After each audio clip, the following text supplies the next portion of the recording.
What's up, soul family? It's Shani with Healing Elements. Welcome to my channel. The reason why you're seeing a still shot is because, of course, Mercury retrograde season is about to get underway. I believe it's stationed when I filmed this. And what do you know? The entire video, which was an hour and a half long of a testimony before the card reading, it has no sound and no rhyme or reason. Nothing wrong with the camera that I filmed it with. So we're going to go ahead and just show you a couple clips. I edited this long video into just some of the pretty funny facial expressions.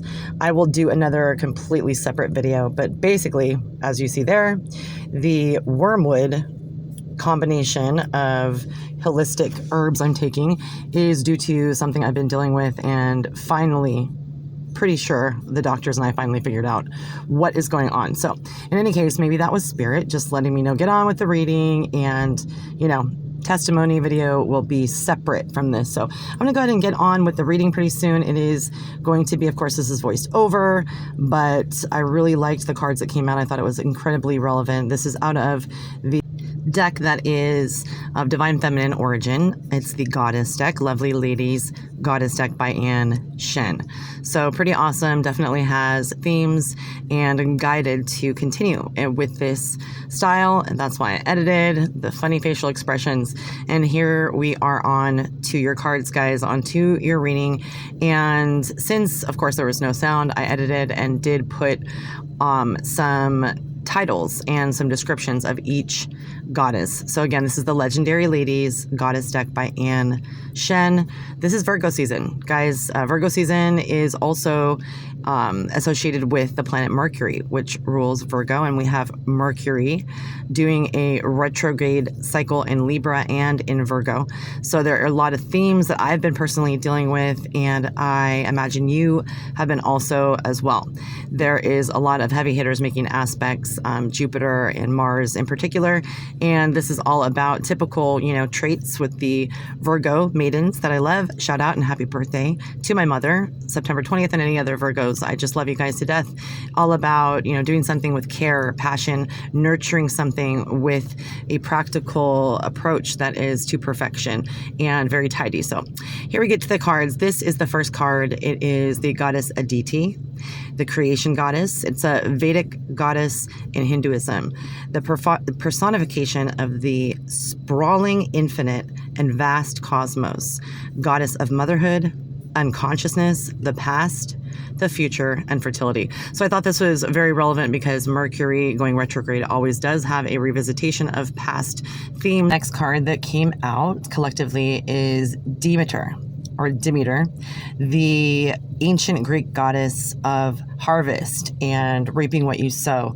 The goddess of the harvest, health, also marriage, birth, and fertility, the underworld, agriculture, of course, crops, grains, food, and the fertility of the earth itself. So the status of the earth, the way in which the earth is able to produce and create based on how we are treating it, and also how it is in its natural cycle, right, in the cosmos. So I thought that was very relevant. The next card that was pulled is Parvati. She is all about spirit, the deep higher self. So she is a Hindu goddess of power, of energy, pure energy, nourishment, harmony, love, beauty, right, devotion, and motherhood as well. There's a big theme with all these cards. Definitely most of the cards in which have a high emphasis on motherhood and being the mother and divine feminine essence of the nature of what we do when we nurture and we create and we incubate and we then attend to that creation for the long haul. She also represents, the soul's origin, the source, right? Regenerative power and the bringer of that which you desire. And so we definitely can put all of this together. We desire a more driven, deep spiritual understanding of what we create, what we are able to plant and then see. come into a bloom and produce in abundance in the future. So this is very Virgo-like, putting all your ducks in a row, being very spiritual though, and organizational and maybe devotional and, ceremonial about that and what you do. And of course, for the Virgo season reading, we got Gaia. The color of green reminds me of Virgos and of earth signs in general. And this goddess Gaia is all about connection to Mother Nature. She is the Greek goddess of earth, the mother of all life, and the mother of Uranus, which is the sky in ancient Greece. And she is the actual definition of spiritual embodiment of the entire planet, the earth itself, that in which is in the core that creates the, magnetic fields down to the very, very tiny fungi and dewdrops that form on her skin. So I thought that was just pivotal, reminding us how important it seriously is to ground yourself and connect yourself with nature. Barefoot, grounding also is something I wanted to suggest all Virgo seasons every year. I want to suggest that. The next card that I pulled is Shen, all about forgiveness and compassion. This is the Nigerian goddess. I just read actually that Beyonce embodies this archetype. She is the Nigerian goddess of love, of sensuality, of deep understanding and compassionate caregiving, forgiveness, and femininity. She is also representative of water. She's a river goddess and brings that in which you desire. You are, quenching your thirst when you think of this archetype.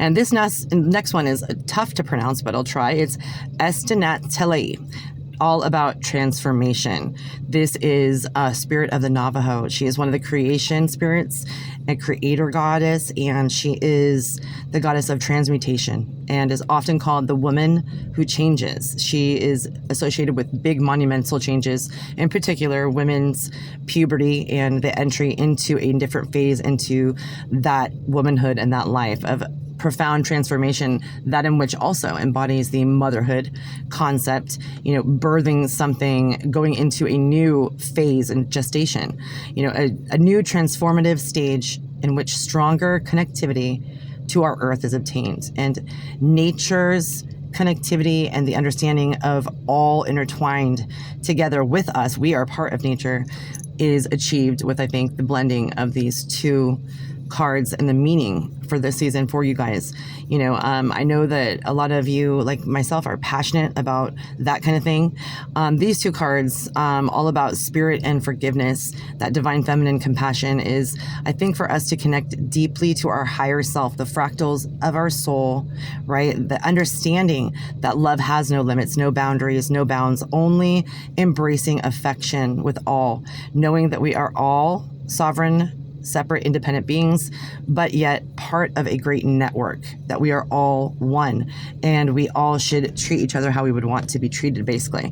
And this one, I wanted to talk about creation and manifesting. I think that this Aditi and Demeter combination is talking about that in which we harness the power of creating and manifesting via these practical steps, right? These Virgo, personification steps that we can place in front of us, do the tangible work, and then have faith, appreciation, and belief that we are going to reap what we sow, and that which is a good harvest, guys. So that is all the cards that I've pulled for you guys, and I wish you blessings, love, and light this Virgo season.